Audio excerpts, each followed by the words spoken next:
Well, you might as well start by writing down that URL. I'll show it to you again at the end of class. That's where the syllabus is.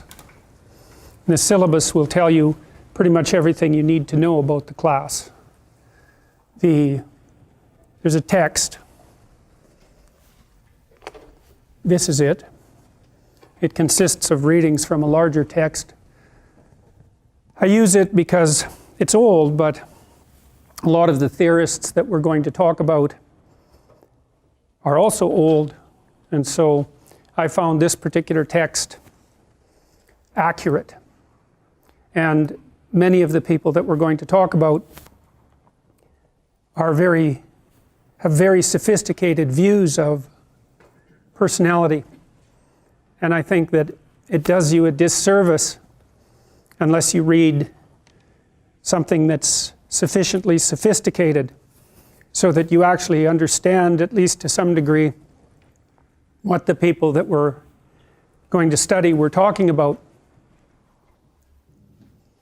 We might as well start, I suppose, with a definition of personality.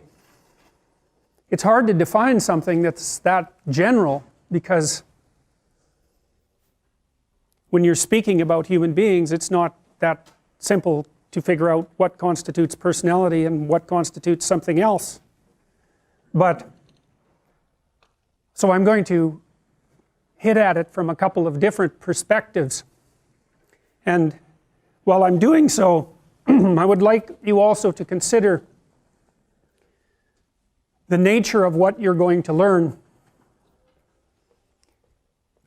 Human personality is essentially unfathomable. Human beings are unbelievably complicated, and we're nested in systems that are also unbelievably complicated. There are more patterns of connections between neurons in your brain than there are subatomic particles in the universe by a substantial margin. You can look up Gerald Edelman if you want to find out about that. And so it's not unreasonable to point out that you're the most complicated thing we know of by many orders of magnitude. And the probability that you can understand yourself in anything approaching totality is extraordinarily low. So this makes the study of personality something very daring and hopeless and complicated. Now, we're going to cycle through a very large number of theorists, and what you'll find is that although there are commonalities between them, there are marked differences. And so then you might ask yourself, well, what's the point of studying this sequence of theorists and ideas if there's no point of agreement between them?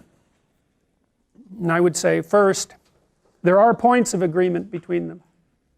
Although personality hasn't advanced to the point where I would say that we have a homogeneous theory that's free of internal contradictions. But I would also say that personality is a hybrid discipline. It's partly science, but it's partly engineering.